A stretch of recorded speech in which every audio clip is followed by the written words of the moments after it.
તો આપણે આવી ગયા તરણેતર અને આજ છે ભાદરવી ત્રીજ અને રાતે બધા કે મેળામાં ગરબી ન હોય એટલે આપણે આવ્યા છીએ આજ રાતે મેળામાં. જોવો મિત્રો, રાત્રિએ તરણેતરના મેળાનો નજારો કાંઈક હાવ અલગ જ દેખાય છે. અને જો તમારે મેળો કરવો હોય શાંતિથી તો ત્રીજ, ભાદરવી ત્રીજ અને ચોથની રાતે મેળો કરવા આવી જવાનો, એટલે ટ્રાફિક બહુ હોતું નથી અને શાંતિથી મેળો થાય છે.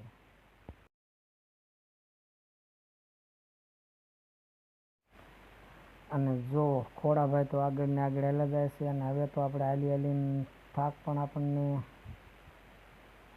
એવો લાગી ગયો હતો. અને જોઈ લ્યો આ ચકડોળ કેવું છે.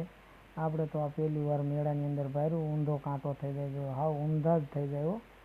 અને આ ચકડોળ જુઓ કેવું ગોળ ગોળ એક ધારું ફરે છે, આ ઉડકું છે.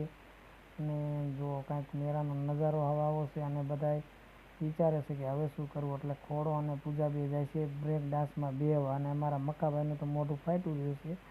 અને પછી હવે બધા વિચારે છે કે હવે આપણે મોતનો કૂવો જોવા જવું છે. તો ચાલો હવે આપણે મોતનો કૂવો જોવા. અને પછી આપણે આવી ગયા મોતનો કૂવો જોવા. જોઈ લો, બે મોટરું અને બે બુલેટ. અને મોતના કૂવા ઉપરથી તો જુઓ મેળાનો નજારો જ કાંઈક અલગ દેખાતો હતો. જોઈ લ્યો કેવું બધું ગોળ ગોળ ફરે છે. ઓહો.